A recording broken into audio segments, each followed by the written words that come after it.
بسم الله الرحمن الرحيم. السلام عليكم ورحمة الله وبركاته. إن الحمد لله نحمده ونستعينه ونستهديه ونستغفره ونعوذ بالله من شرور أنفسنا ومن سيئات أعمالنا. من يهده الله فلا مضل له ومن يضلل فلا هادي له، وأشهد أن لا إله إلا الله وحده لا شريك له، وأشهد أن محمدا عبده ورسوله. يا أيها الذين آمنوا اتقوا الله حق تقاته ولا تموتن إلا وأنتم مسلمون. يا أيها الناس اتقوا ربكم الذي خلقكم من نفس واحدة وخلق منها زوجها وبث منهما رجالا كثيرا ونساء، واتقوا الله الذي تساءلون به والأرحام إن الله كان عليكم رقيبا. يا أيها الذين آمنوا اتقوا الله وقولوا قولا سديدا يصلح لكم أعمالكم ويغفر لكم ذنوبكم، ومن يطع الله ورسوله فقد فاز فوزا عظيما. أما بعد فإن أصدق الحديث كتاب الله، وخير الهدي هدي محمد صلى الله عليه وسلم، وشر الأمور محدثاتها، وكل محدثة بدعة، وكل بدعة ضلالة، وكل ضلالة في النار. Tuan-tuan dan puan-puan rahimani wa rahimakumullahu jami'an. Alhamdulillah, pada petang ini dengan izin Allah Subhanahu wa taala sekali lagi kita bertemu di dalam kuliah secara maya ini di dalam perbincangan kitab yang bertajuk Prinsip Dasar Islam. Tuan-tuan yang tak pernah ada kitab lagi, kita tengok ni kitab ni, Prinsip Dasar Islam, yang dikarang oleh Al-Fadhil Ustaz Yazid bin Abdul Qadir Jawas, Prinsip Dasar Islam. Dan kita sekarang di muka surat yang ke-58. Muka surat 58 yang bertajuk iaitu syarat-syarat kalimah la ilaha illallah. Syarat-syarat kalimah la ilaha illallah. Seperti yang kita telah jelaskan pada kuliah-kuliah lepas. Sebagaimana Allah Subhanahu sebagaimana rukun solat, rukun Islam yang lain seperti solat, zakat, puasa, haji, kesemuanya mempunyai syarat. Kesemuanya mempunyai syarat. Tidak syarat sah salat, syarat wajib salat, syarat sah haji, syarat wajib haji, syarat zakat, syarat dan seumpama dengannya. Maka semua rukun-rukun Islam ini semuanya ada syarat-syarat. Jadi tidak terlepas juga daripada syarat-syarat ini adalah syarat-syarat kalimah la ilaha illallah. Tidak terlepas juga daripada syarat-syarat ini iaitu syarat kalimah la ilaha illallah. Jadi tuan-tuan rahimakumullah, kita tengok di sini muka surat yang ke-8 bertajuk syarat-syarat kalimah la ilaha illallah. Apa itu syarat? Syarat itu ialah suatu perkara yang apabila tidak wujudnya dia, maka tidak wujudnya hukum. Okey. Bila wujudnya perkara tersebut, tidak wujudnya hukum. Macam kita kata wudu. Wudu ialah syarat solat. Syarat sah solat. Maka kita kata bila seseorang itu dia bersolat tanpa berwudu, seseorang itu solat tanpa berwudu, maka kita kata solatnya tidak sah. Kenapa kita kata solatnya tidak sah? Kerana kita sebut sebelum ni kan, kita kata barakallahu fikum, tidak wujud sesuatu syarat itu, maka tak wujud hukum. Tak wujudnya wudu, tak wujudnya solat, tak wujudnya nutup aurat, tak wujudnya solat. Okey, itu maksud syarat. Jadi syarat kalimah la ilaha illallah, maksudnya bila seseorang itu tidak ada syarat ini, maka seumpama kalimah la ilaha illallah yang diucapkan tidak wujud. Itu kita kena faham. Iaitu bila orang tu dia mengucapkan kalimah la ilaha illallah tanpa syarat-syarat yang kita sebutkan ini, maka seumpama kalau dia tak ada syarat tadi, maka seumpama dia tidak mengucapkan kalimah la ilaha illallah walaupun dia mengucap kalimah la ilaha illallah. Kita salat kan, kita nampak orang tu dia takbir, dia rukuk, kemudian dia baca Fatihah, dia rukuk, dia sujud, dia i'tidal, kemudian dia apa semua, maksudnya semua tu dia buat. Tapi rupa-rupanya dia solat tanpa wudu. Tanpa sebab musabab yang lain, tanpa ada uzur dan seumpama dengannya. Kita kata dia solat tak? Kita kata dia tak solat. maka dia tidak dianggap sebagai orang yang bersolat. Sama macam kes ada yang orang yang yang dia solatnya dia tak jaga tamakninah dia. Dia berkata irji' fasal fa innaka lam tusalli. Dia berkata kembalilah kamu, solatlah, lakukan solat sekali lagi, sesungguhnya kamu tak bersolat. Sebab dia tak cukup syarat dia, tak cukup rukunnya. Jadi bila tak cukup syarat, walaupun pada zahirnya dia nampak dia melakukan perkara tersebut, tetapi pada hakikatnya dia tidak melakukan perkara tersebut. Jadi masalah ni faham tak tuan-tuan? Itu masuk syarat. Ini bukan syarat kesempurnaan, ini bukan syarat bagi memantapkan kalimah, tak. Tak wujud syarat ni, tak wujud kalimah la ilaha illallah. Walaupun dia mengucap kalimah la ilaha illallah. Jadi ini kepentingan syarat. Okey. Yang kedua, syarat ini mana kita dapat? Adakah syarat ini Nabi SAW sebut syarat kalimah la ilaha illallah ada 7? Jawapannya tidak. Tetapi syarat ini diambil daripada istiqra' wa tatabbu'. Iaitu istiqra' menganalisa dan mengkaji dan menelusuri semua dalil-dalil Quran dengan sunnah. Maka para ulama keluarkan syarat-syarat ini. Sebagaimana juga syarat sah salat. Hanya syarat sah salat mesti menutup aurat, mesti suci daripada hadas kecil, tidak ada najis di pakaian dan tempat salat, mesti menutup aurat, menghadap kiblat. Masa ini adalah syarat sah salat. Adakah Nabi SAW pernah sebut syarat sah salat ada 5 atau 6? Tak kan, Nabi tak sebut macam tu. Tapi macam mana ulama boleh keluarkan? Berdasarkan istiqra', analisa kepada dalil-dalil.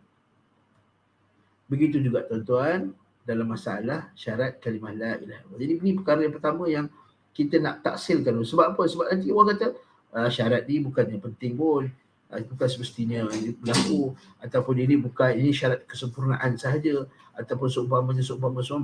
Bahkan yang sebaliknya dia adalah syarat sah, syarat syurutus sihah, syurutus sihah, laisa syurutul kamal, laisa syaratul kamal, laisa syurutul wa ma asbah dzalik, tapi ialah syurutus sihah, syarat kesahihan, sahnya ataupun tidak dia berdasarkan syarat ini.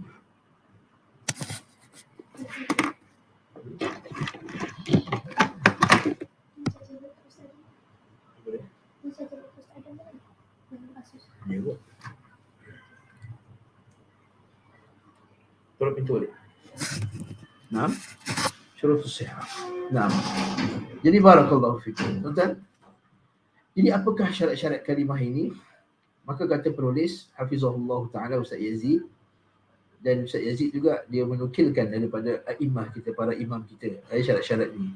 Dan syarat-syarat ini kita boleh lihat kepada contohnya risalah dikarang oleh Ibn Rajab Al-Hambali.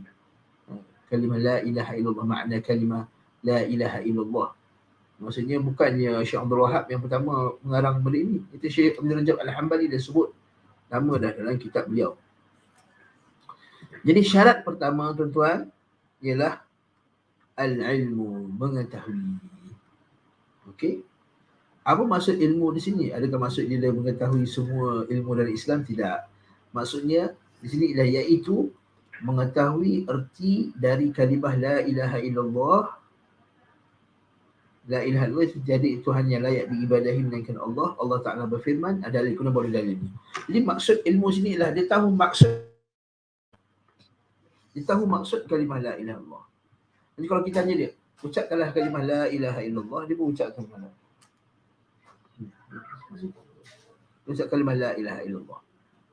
Dia ucap kalimah la ilaha illallah, kita kata, kamu tak faham tak apa yang kamu ucapkan ni? Kata, aku faham apa yang kamu ucapkan kalimah la ilaha illallah. Iaitu tiada Tuhan yang layak diibadahi dengan benar, dengan hak, melainkan Allah Subhanahu Wa Taala, seperti kita sebut sebelum ni. Dia tanya dia, apa maksud kalimah la ilaha illallah? Iaitu aku hanya beribadah kepada Allah Subhanahu Wa Taala. Katakanlah dia tak boleh nak buat ayat macam saya buat tadi. Tiada Tuhan yang layak untuk diibadahi dengan benar melainkan Allah Taala. Tadi kata, maksud la ilaha illallah maksudnya kita tak boleh sembah selain Allah Taala. Aku hanya menyembah Allah Subhanahu Wa Taala. Maka tercapai maksud dia.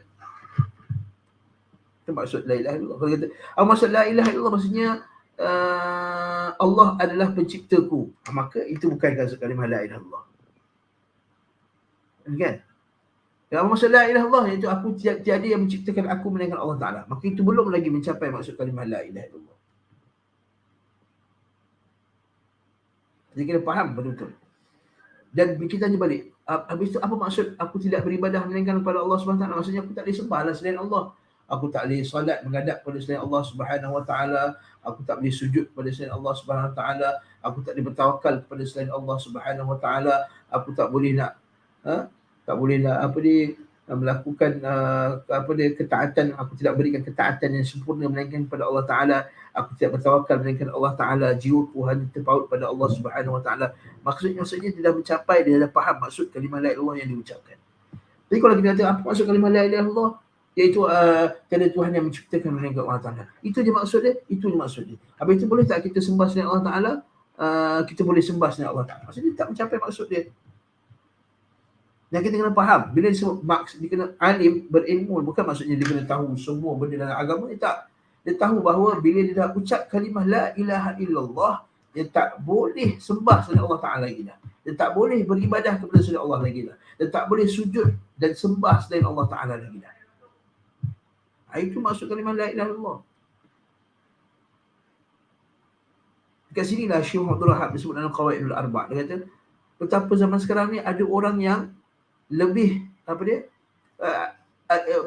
amat buruklah orang yang Abu Jahal lebih faham kalimah la ilaha illallah daripada dia. Sebab apa?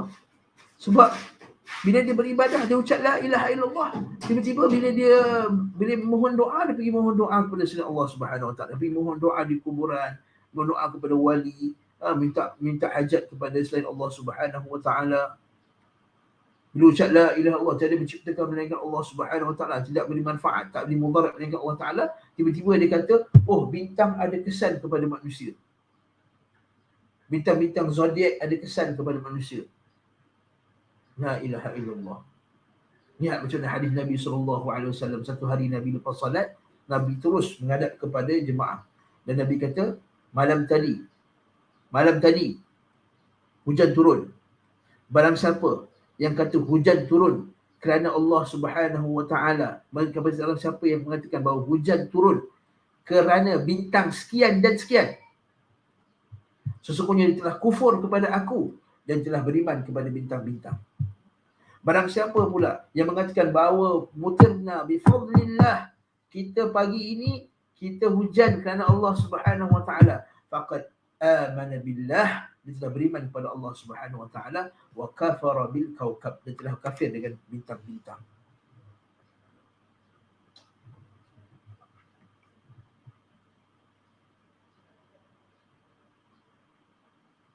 Lihat tuan-tuan Allah, macam mana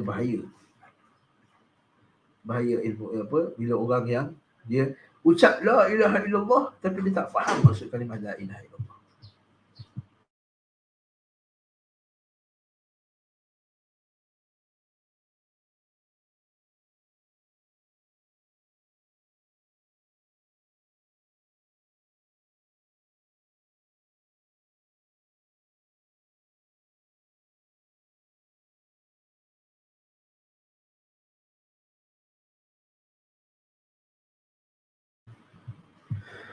Baik, barakallahu fikum. Jadi apa tak? Macam mana orang yang dia mengucapkan kalimah la ilaha illallah tapi dia tak faham kalimah la ilaha illallah yang diucapkan.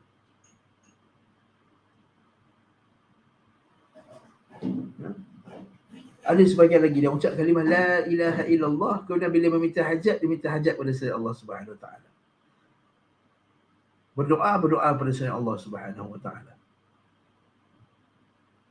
Maka sebab kita bila ada orang nak masuk Islam, Allah, jangan hanya sekadar katakanlah datang seorang bukan Islam, dia baru dia kata ustaz ataupun sahabat, saya nak masuk Islam. Sahabat kata, kamu tahu tak masuk Islam tu apa? Iaitu tiada Tuhan melainkan Allah Ta'ala.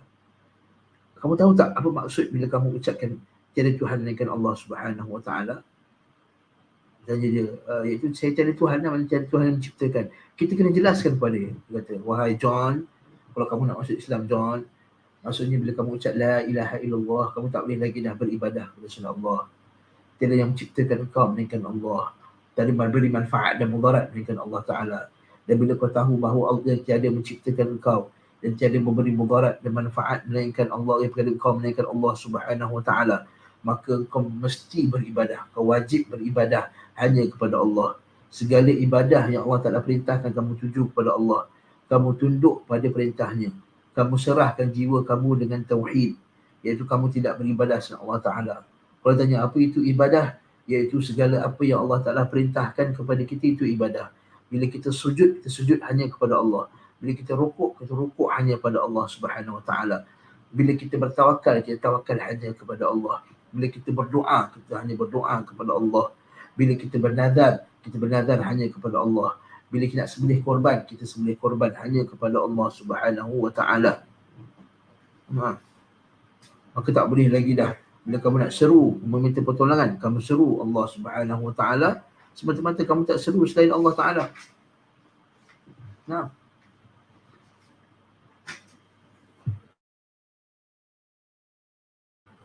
Okay.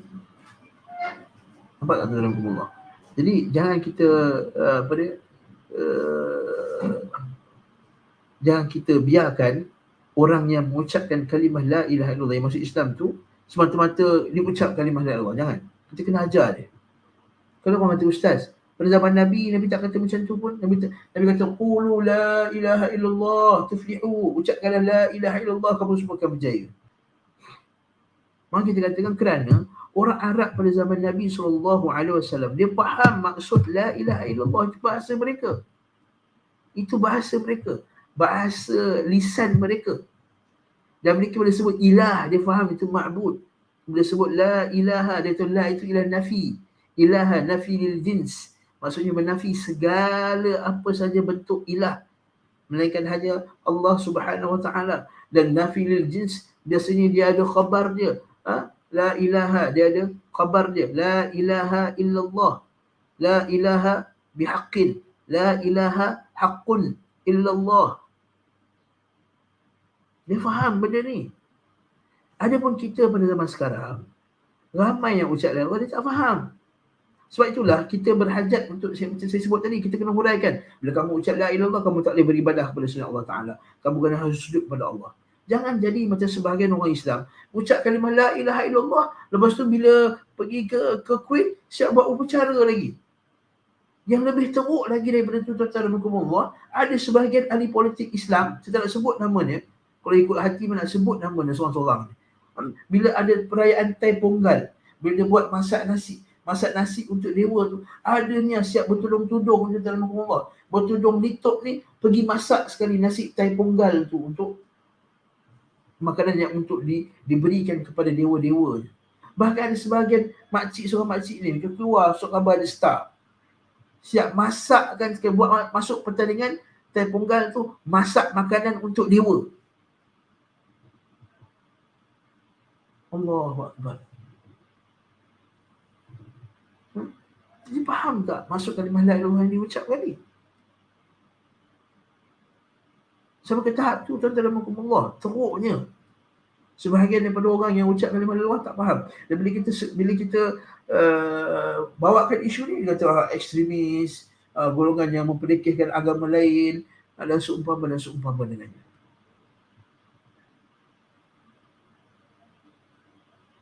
Ia amat menyedihkan sekali, tuan-tuan dan Allah, apa yang berlaku sekarang. Betapa ramai orang yang tak faham maksud kalimah la ilaha illallah, walaupun pada zahirnya ramai sekali orang yang mengucapkannya. Jadi benarlah kata Allah Subhanahu Wa Ta'ala dalam Quran, wa ma yu'minu aktsaruhum billah illa wa hum musyrikun. Tidaklah kebanyakan mereka, iman mereka kepada Allah Subhanahu Wa Ta'ala, bagi percaya kepada Allah Ta'ala, melainkan iman mereka bercampur dengan kesyirikan. Sedangkan Allah Subhanahu Wa Ta'ala berfirman, walladzina amanu wa lam yalbisu imanahum bidzulmin ulaika lahumul amnu wa hum muhtadun. Dan orang yang beriman dan tidak mencampuri iman mereka dengan kezaliman, iaitu syirik, maka itulah orang yang mendapat petunjuk daripada Allah Subhanahu Wa Ta'ala. Jadi syarat pertama ni sangat penting. Sebab itulah bila guru, ustaz-ustaz bila nak mengajar, bawa isu ni. Sebut kalimah la ilaha illallah, ajarkan mereka kalimah la ilaha illallah. Ajarkan mereka maksud la ilaha illallah. Baik.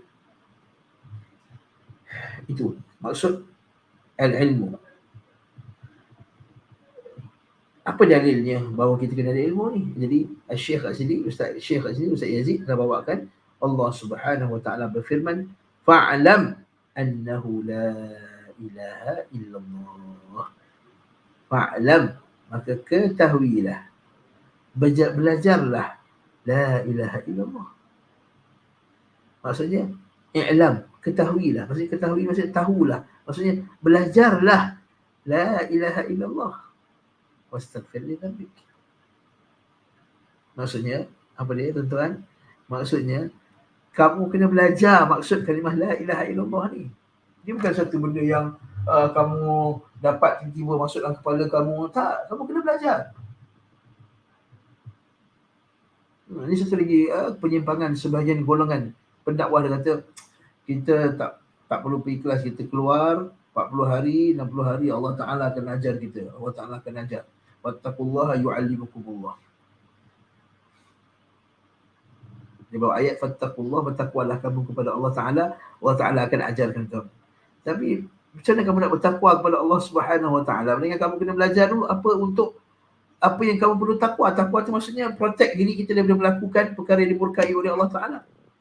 Betul kata pepatah Arab, wa kaifa yattaqi wa la yadri ma yattaqi. Macam mana dia nak bertakwa, dia nak jaga diri dia, sedangkan dia tak tahu apa benda yang dia nak protect diri dia daripada apa. Sebab kita fa'lam, i'lam, itu fi'il amar kan? I'lam, belajar, arahan daripada Allah Subhanahu Wa Ta'ala. Dalil lagi ilmu, dia tak sebut sini. Ayat biasa kita sebut. Syahidallahu annahu la ilaha illa huwa wal malaikatu wa ulul ilmi qa'iman bil qist.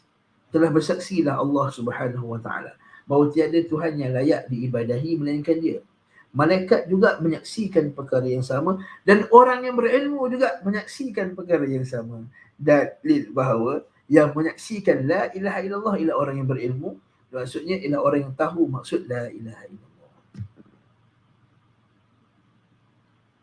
Dalil lagi Allah Ta'ala kata dalam Quran, bawah ni tengok, Allah Ta'ala berfirman juga, illa man syahida bil haqqi wa hum ya'lamun.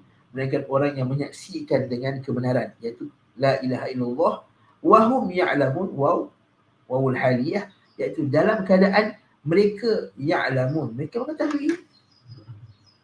Kata Syekh kat sini, yang dimaksudkan dengan mengakui kebenaran adalah kebenaran kalimah la ilaha illallah. Sedangkan maksud dari sedang mereka mengetahui adalah mengetahui dengan hati mereka tentang apa yang diucapkan dengan lisan mereka. Ini kata ulama tafsir. Kalau Quran selesai, kita ada hadis pula yang kita kena ada ilmu apa yang kita ucapkan. Dalam hadis sahih dari sahabat Uthman bin Affan radhiyallahu anhu, bahawasanya Rasulullah sallallahu alaihi wasallam bersabda, man mata wa huwa ya'lamu annahu la ilaha illallah dakhala al-jannah. Barang siapa yang meninggal dunia, mati dalam keadaan dia mengetahui, maksudnya dia ada ilmu, annahu la ilaha illallah, bahawa sesungguhnya tiada yang layak diibadahi dengan benar melainkan Allah, dakhala al-jannah, maka dia akan masuk syurga. Dekat mana poin tu? Man mata wa huwa ya'lamu. Boleh gariskan kat dalam buku tu. Man mata wa huwa ya'lamu.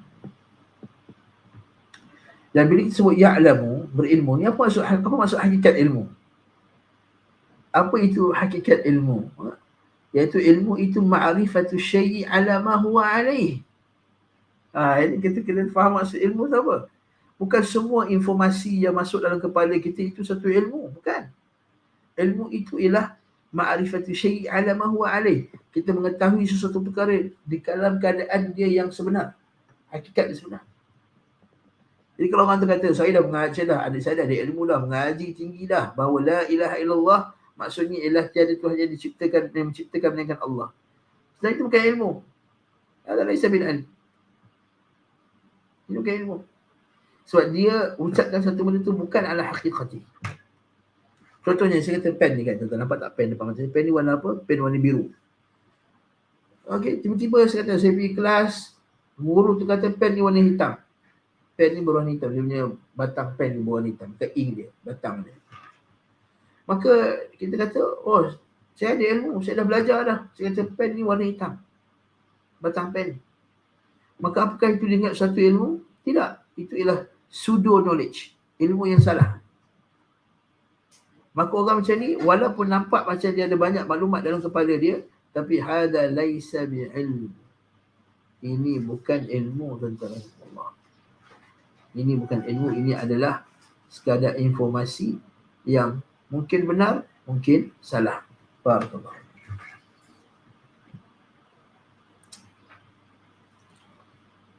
Jadi masalah ni kita perlu faham dengan benar. Barakallahu fikum.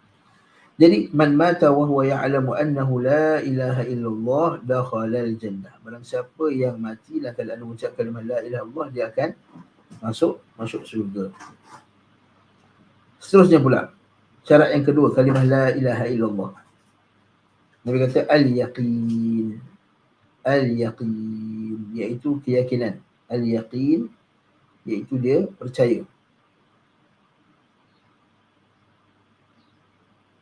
Percaya dengan yakin. Maksud al-yaqin.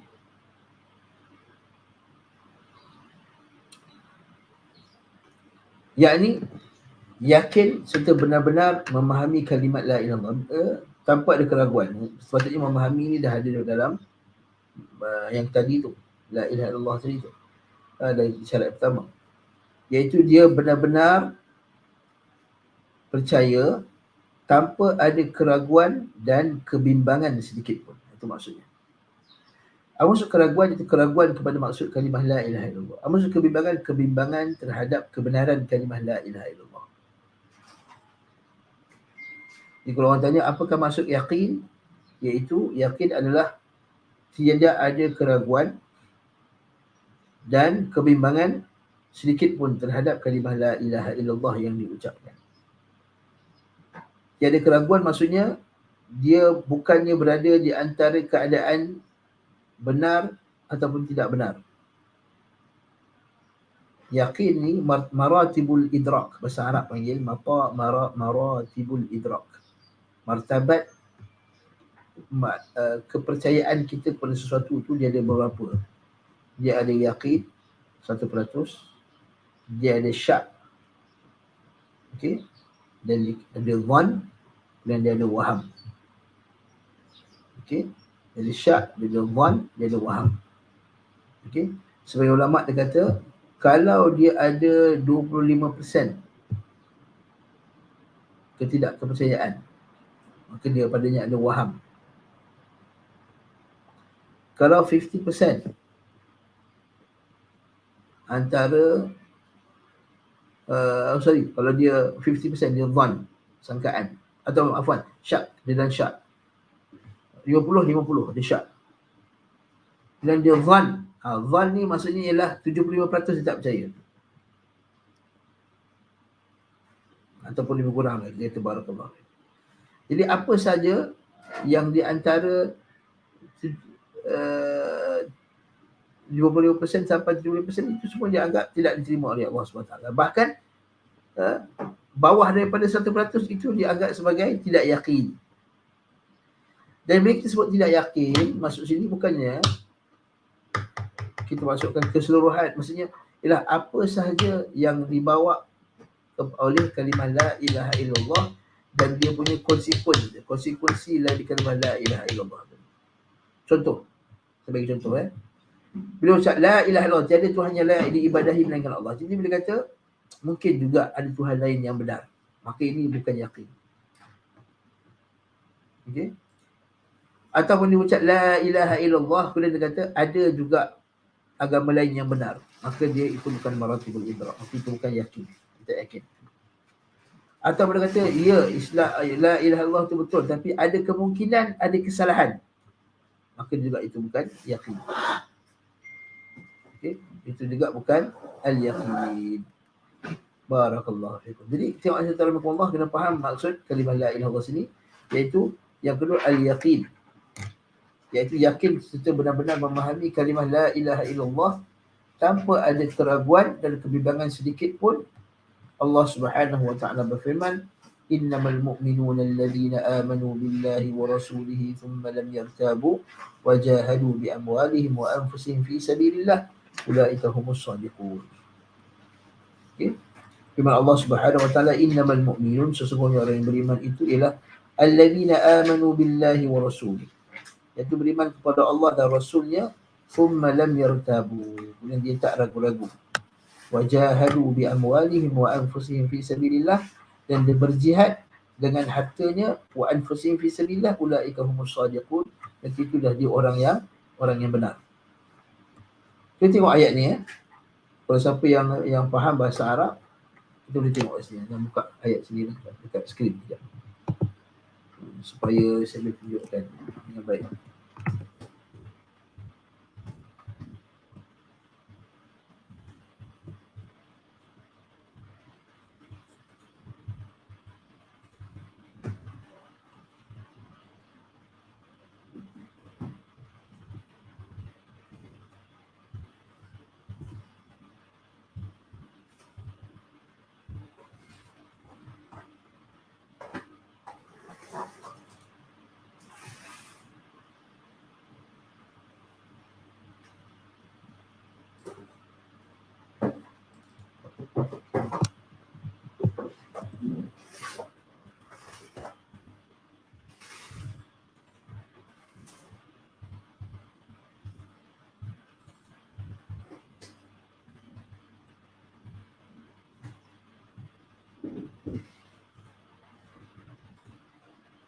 Buka surah Al-Hujurat.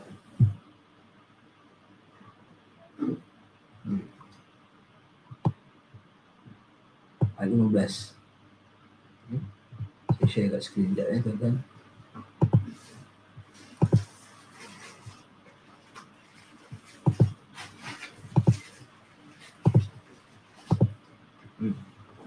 Kita tengok ayat ni. Okay.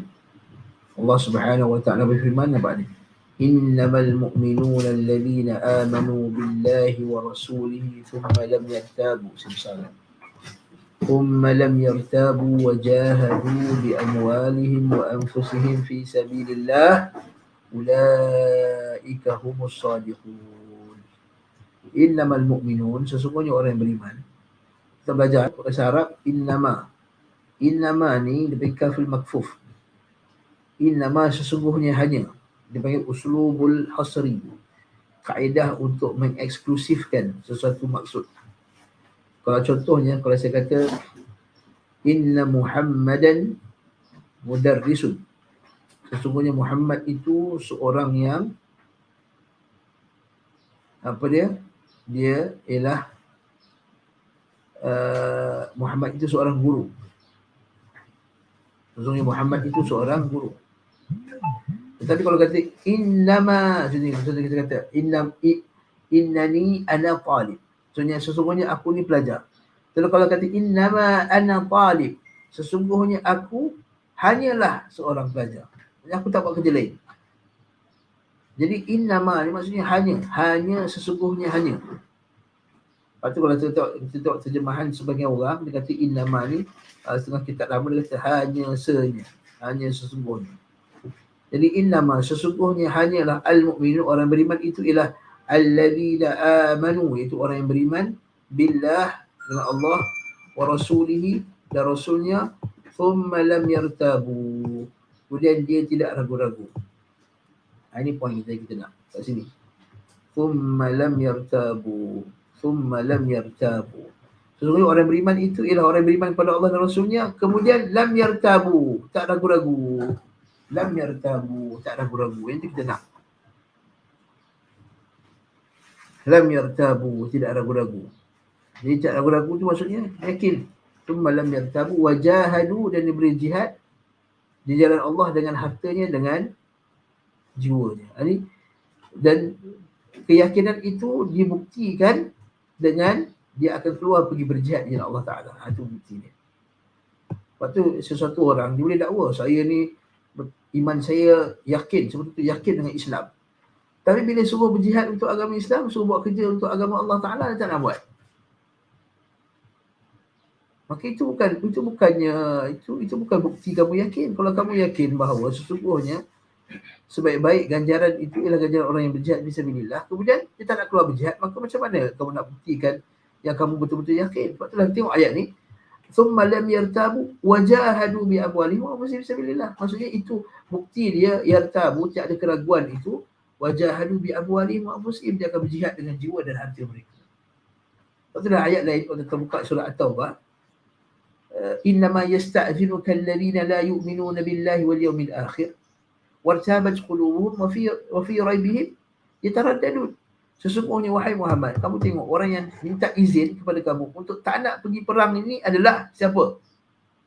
Ialah orang yang wartabat qulubuhum, hatinya tiada keyakinan, hatinya ragu-ragu. Maksudnya orang yang minta izin untuk tak nak pergi berjihad, orang yang malas pergi berjihad ni adalah orang yang ragu hatinya terhadap Islam. Wartabat qulubuhum wa fi raibihim yataraddadun. Dan keraguan ni dia yataraddad, kejap-kejap percaya, kejap-kejap tak percaya, kejap-kejap percaya, kejap-kejap tak percaya.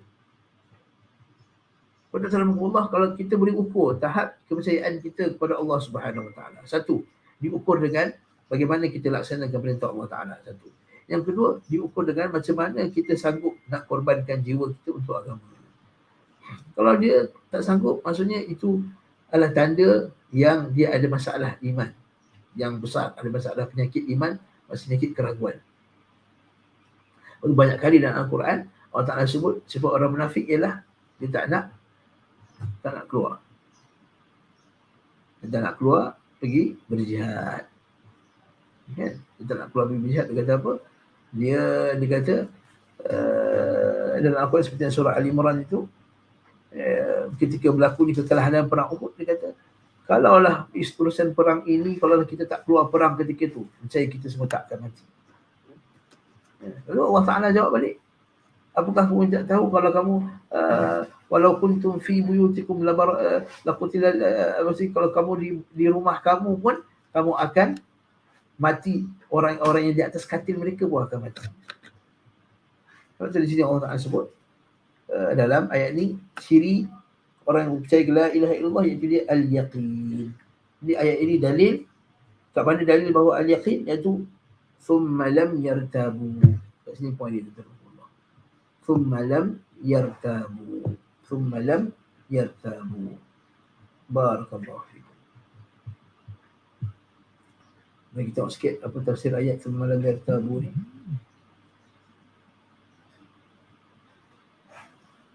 Nampak ni? Ini kata Al-Imam At-Tabari rahimahullahu ta'ala. Thumma lam yartabu, dia tidak ragu-ragu, iaitu ayyu thumma lam yashukku fi wahdaniyatillah. Dia tidak rasa syak pada keesaan Allah Subhanahu wa ta'ala.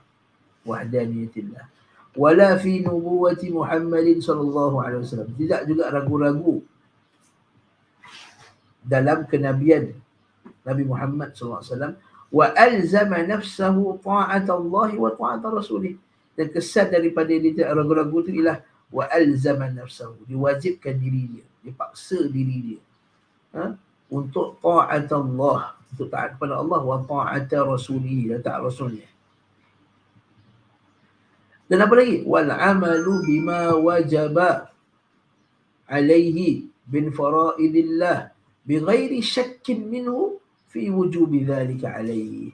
Dan juga beramal dengan apa yang telah diwajibkan ke atasnya daripada faraidillah, daripada apa yang Allah Ta'ala telah fardukan, bighairi syakkin minhu fi wujubi dhalik, tanpa ada syak pada kewajipan perkara tersebut.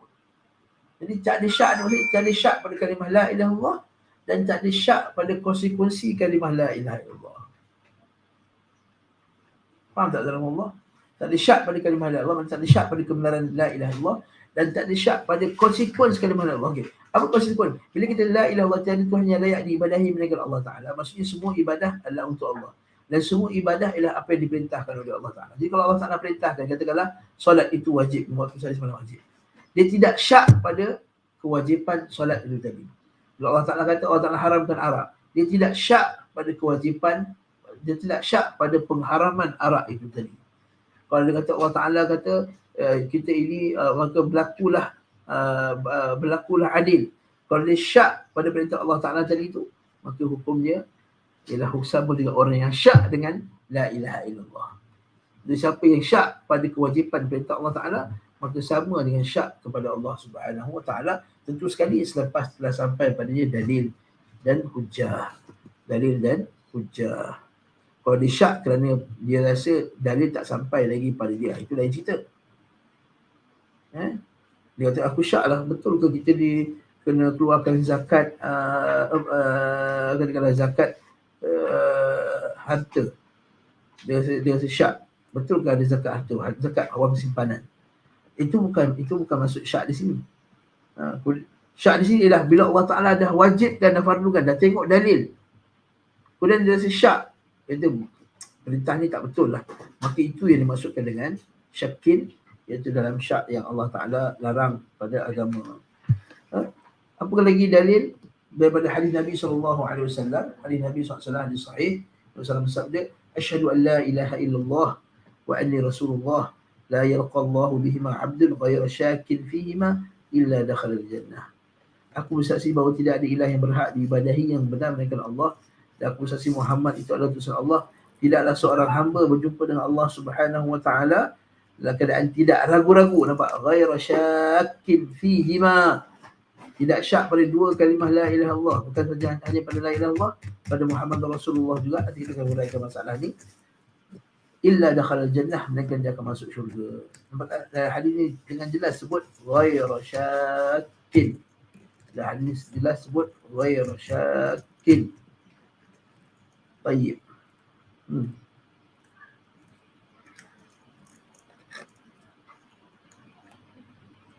Kalau saya belajar hadis, jadi latar belakang hadis ni, ada cerita dia.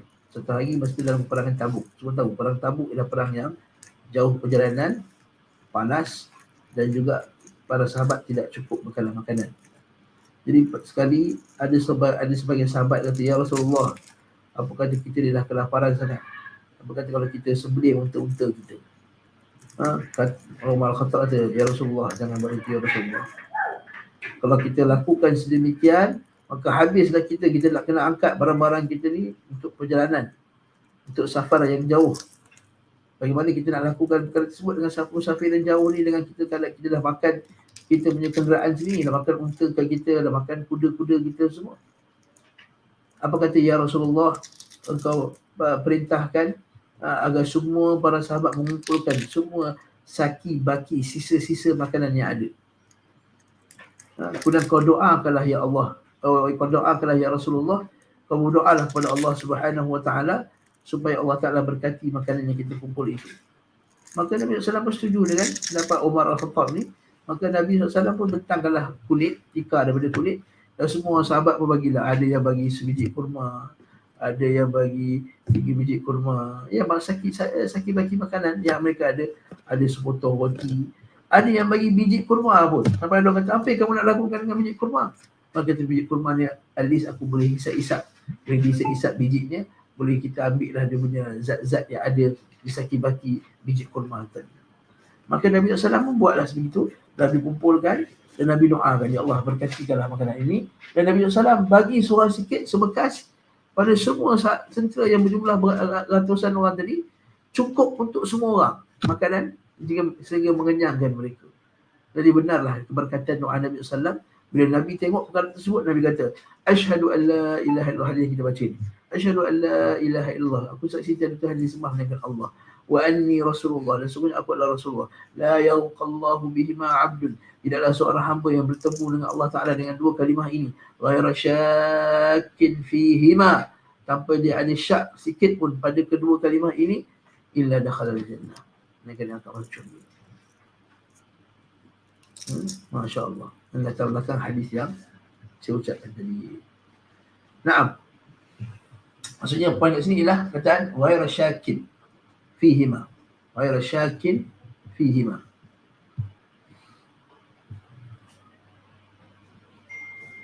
Okey. Kemudian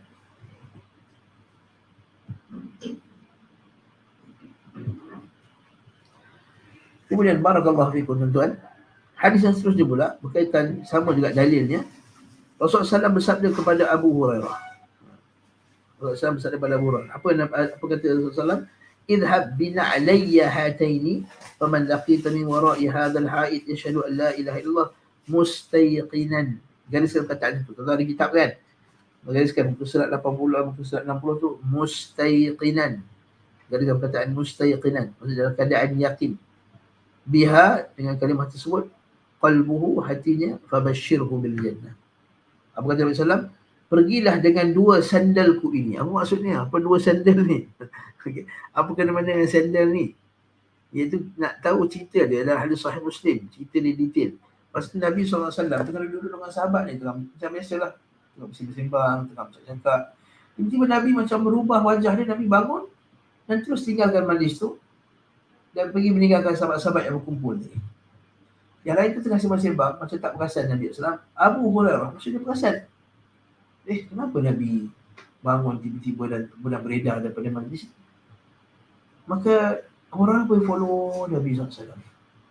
Akhirnya Nabi SAW masuk. Rupanya Nabi dah masuk ke dalam kebun kurma salah seorang sahabat. Masuk Abu Hurairah pun dia pula tengok macam mana nak masuk ke ladangnya. Tak nampak jalan masuk dia ni. Jadi kata dia seperti seekor musang yang mencari-cari ruang. Maka Nabi kata, siapa tu? Abu Hurairah. Masuk Abu Hurairah. Kenapa? Kata, ya Rasulullah, yang tu tadi kamu bersama dengan kami, tiba-tiba kamu meninggalkan kami, ya Rasulullah. Jadi aku risau apa ada benda-benda yang buruk berlaku ke? Jadi sebab tiba-tiba je dengan ada berubah wajah. Kamu mengucapkan perkataan, kamu tinggalkan kami. Maka Nabi SAW kata, tidak, wahai Abu Hurairah. Nah, dia kata, ambil dua kasut. Ni kata, ambil dua sandalku ini, inna alayya hatain. Siapa saja yang kamu jumpa di sebalik tembok ini, maksudnya sebalik tembok ladang kurma ini.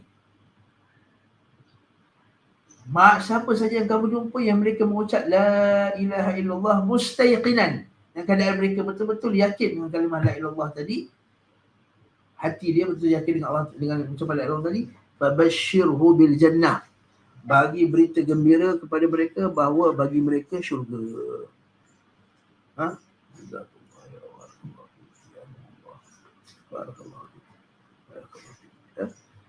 Maksudnya dia fabashshirhu bil jannah, bagi berita gembira bahawa mereka akan dapat syurga. Maksudnya, wahai Abu Hurairah, siapa saja kau jumpa di sebalik pokok kurma ni yang mereka ucap la ilaha illallah, percaya pada kalimah la ilaha illallah, beritahu kat dia bahawa Allah Ta'ala akan masukkan dia dalam syurga.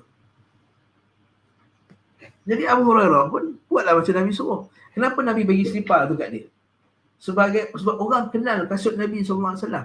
Jadi zaman tu dia nak buktikan bahawa ucapan tersebut betul-betul genuine, betul-betul asli daripada Nabi SAW. Jadi Nabi bagi kasut supaya kata, betul, confirm ucapan daripada ucapan Nabi SAW. Sebab nampak kasut tersebut.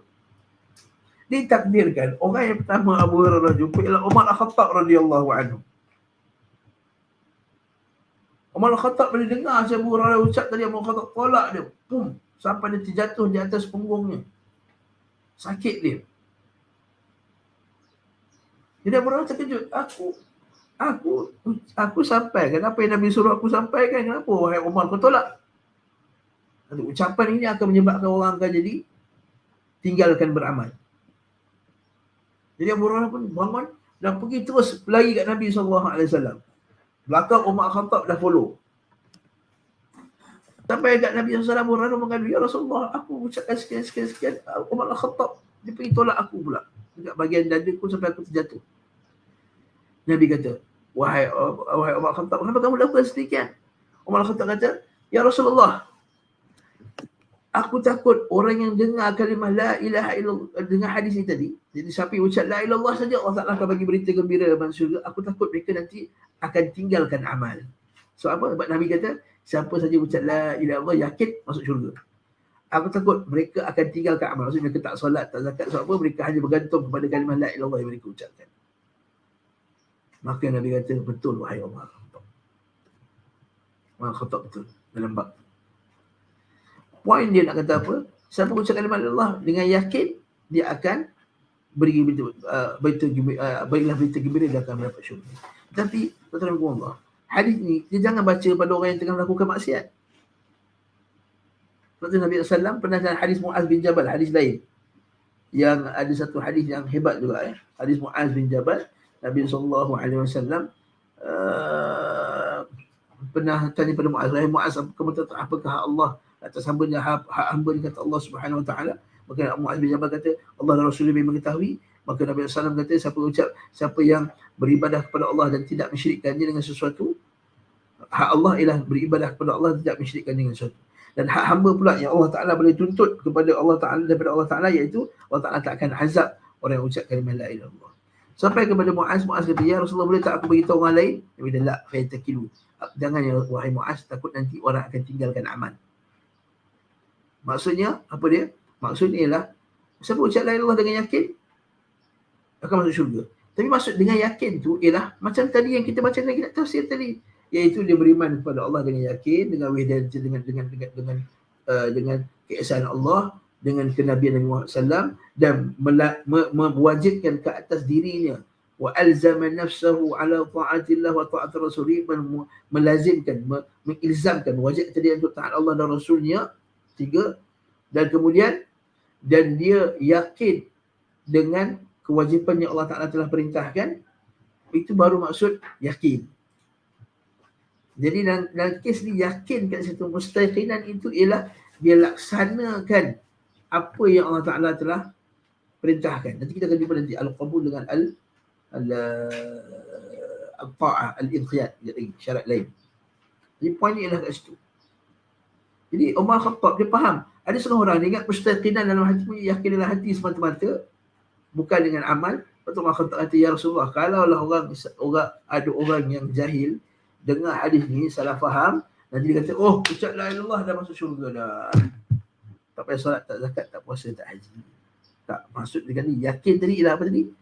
Yakin dengan kebenaran la ilaha illallah, yakin dengan kebenaran Muhammad sallallahu alaihi wasallam, kemudian dia melazimkan dirinya dengan apa yang Allah Ta'ala perintahkan, tak Rasulnya perintahkan, dan juga melazimi dan mewajibkan atas dia yakin terhadap konsekuensi kalimah la ilaha illallah yang disebutkan tadi.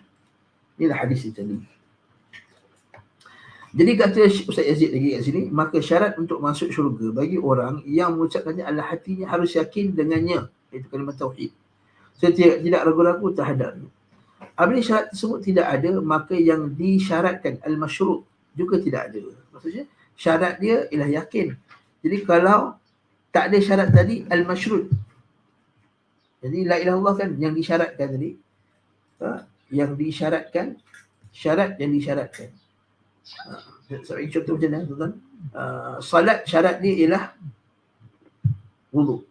Jadi wudu itu syarat, yang disyaratkan itu adalah salat. Jadi sama juga. Kalau dia salat, nampak zahirnya dia takbir, dia rukuk, dia salam, tapi dia tak ambil wudu rupanya. Dia dianggap bersolat ke tak? Dia tak dianggap bersolat walaupun dia melakukan perbuatan salat 100%. Begitu juga kata Ustaz Aziz sini. Orang yang ragu-ragu apabila syarat tersebut tidak ada, maka yang disyaratkan juga tidak ada. La ilaha illallah pun tak ada. Sahabat Ibnu Mas'ud radhiyallahu anhu berkata, al-yaqinu al-iman kullu, as-sabru nisful iman. Yakin adalah iman secara keseluruhannya. Masya-Allah. Tidak ada keraguan lagi bahawasanya orang yang yakin dengan makna kalimah la ilaha illallah, seluruh anggota tubuhnya akan patuh beribadah kepada Allah. Ini disebut tadi. Yang tiada sekutu baginya dan akan mentaati Rasulullah sallallahu alaihi wasallam.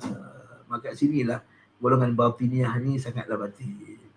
Dia kata kita dah yakin, kita capai maqam ma'rifat, maqam hakikat, tapi tidak ada ketaatan kepada Rasulullah sallallahu alaihi wasallam. Tidak ada ketaatan solat, zakat, puasa, haji, tak solat. Ada tukar sahabat kami, masa dia pergi haji sekarang, dia menangis. Masa habis dia haji tu hari last, tu hari melontar tu, masa tu hari kita dah nak habis, maka setiap orang pun dia pun memberi bagi ucapan lah. Maka sahabat tu menangis, dia menangis sebab apa? Dia kata, ustaz, dia kata, saya ni pergi haji tapi dalam keadaan bapak saya sendiri tak salat. Dia tanya balik kenapa dia tak salat, sebab apa?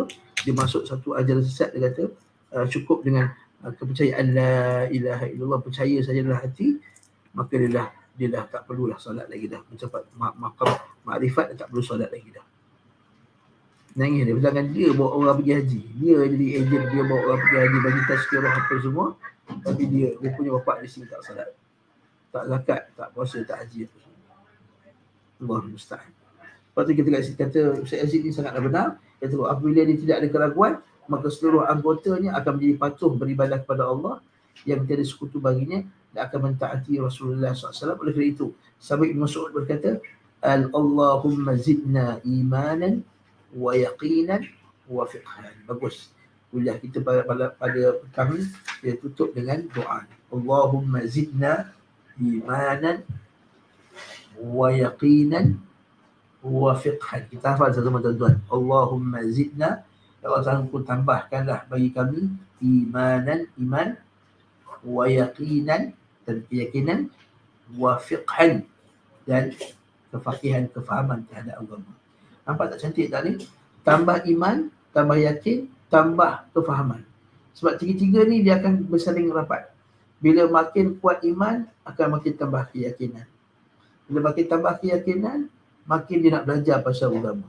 Dan bila dia makin belajar pasal agama, makin bertambah keimanan dia dan keyakinan dia. Jadi dia satu roda yang saling berkait.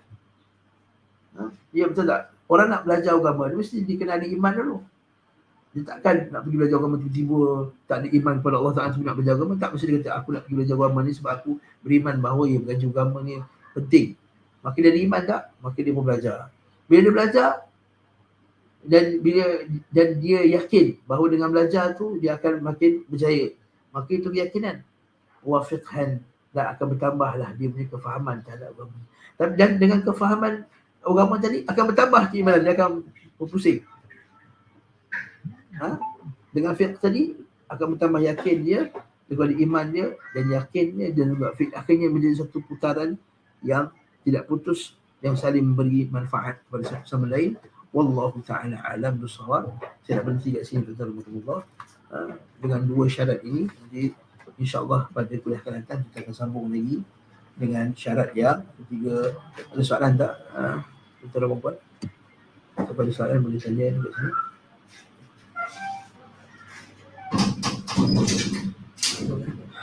Betul dekat Waalaikumsalam, berkenaan dengan hadis teman, betulkah kefahaman kebanyakan orang bahawa siapa yang dalam nazak dapat mengucapkan la ilaha illallah pasti masuk syurga? Boleh saya jelaskan? Hadis Nabi SAW, Nabi kata man mata, man kana akhiru kalamihi la ilaha illallah dakhala al-jannah. Nabi kata siapakah akhir kalamnya la ilaha illallah, maka dia masuk syurga. Jadi kita kata pasti masuk syurga sini ialah ini hadis janji Nabi SAW. Maksudnya kalau dia ucap, dia mati dalam keadaan ucap la ilallah, tak pernah mensyirikkan Allah Ta'ala dan tidak pernah melakukan, pasti masuk syurga. Sebab apa? Sebab orang yang mati dalam keadaan Islam, tak buat syirik kepada Allah Ta'ala, akhirnya akan masuk syurga juga. Walaupun macam mana dosanya, ala ma kana minal amal. Ini berdasarkan hadis Ibn Mas'ud radhiyallahu anhu. Syahida alla ilaha illallah wa anna Muhammadar Rasulullah wa inni abdullahi wa rasulihi wa anna abdullahi wa rasuluhu wa anna Isa abdullahi wa rasulihi wa abdullahi wa rasulihi wa kalimatuhu alqaha ila Maryam wa ruhun min adkhalahu Allah jannah amin.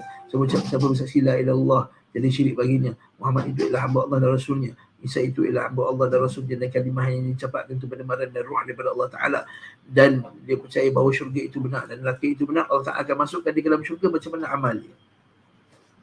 Jadi betul, sahih. Jadi soalan akhir kita, Syaziman Muhammad ni, sahih. Itu siapa yang kalimah la ilaha illallah, dia beriman dengannya, tak pernah mensyirikkan Allah Subhanahu Wa Ta'ala, maka dia akan pasti masuk syurga.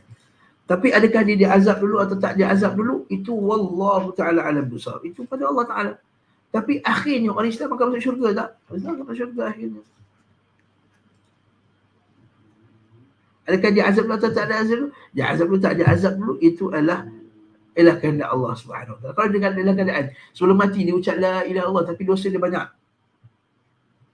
maka itu di bawah kehendak Allah. Kalau Allah Ta'ala nak ampunkan dia awal, Allah Ta'ala boleh ampunkan dia awal. Dan kalau Allah Ta'ala nak azabkan dia dahulu pun, Allah Ta'ala berhak untuk mengazabnya. Wa in tu'adzibuhum fa innahum ibaduk.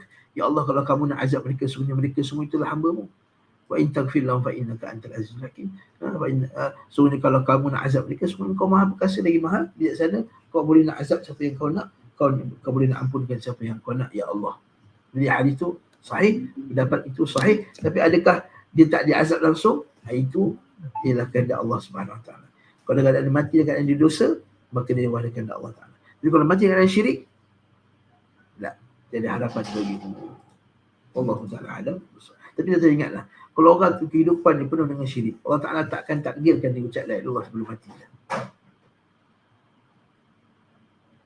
Ingat, kalau orang tu dia kehidupannya penuh kesyirikan, buat benda khurafat, bid'ah, syirik, Allah Ta'ala takkan takdirkan dia ucap la ilaha illallah sebelum meninggal. Sebab apa? Sebab Nabi kata dalam hadis sahih. Kita beriman dengan hadis. Nabi kata, man ta'arrafa Allah fi ar-rakha ya'rifka fi shiddah. Siapa yang beriman dengan Allah Ta'ala fi ar-rakha ketika dia senang, Allah Ta'ala akan ingat dia ketika dia susah. Dan bilakah waktu paling susah dia muka bumi ni? Itu ketika nak mati dah. Itu waktu yang paling kita susah sekali. Kalau orang perempuan kita nak lahirkan anak. Dan untuk orang lain, yang lain ialah sebelum wafat, sebelum meninggal. Kerana kesakitan mati itu dahsyat. Wa inna lil mauti la sakarat. Kata Nabi SAW. Yang Aisyah radhiyallahu anha kata, aku tidak merasa iri hati lagi melihat seorang itu kononnya nampak mati dalam keadaan tenang, tapi sebenarnya dia sangat sakit.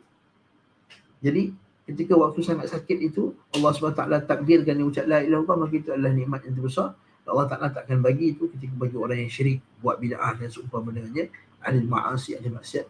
Wa na'udzubillahi min dzalik, wallahu ta'ala alam bis-shawab. Wa sallallahu ala Muhammad wa ala alihi wa sahbihi wa sallam tasliman katsira.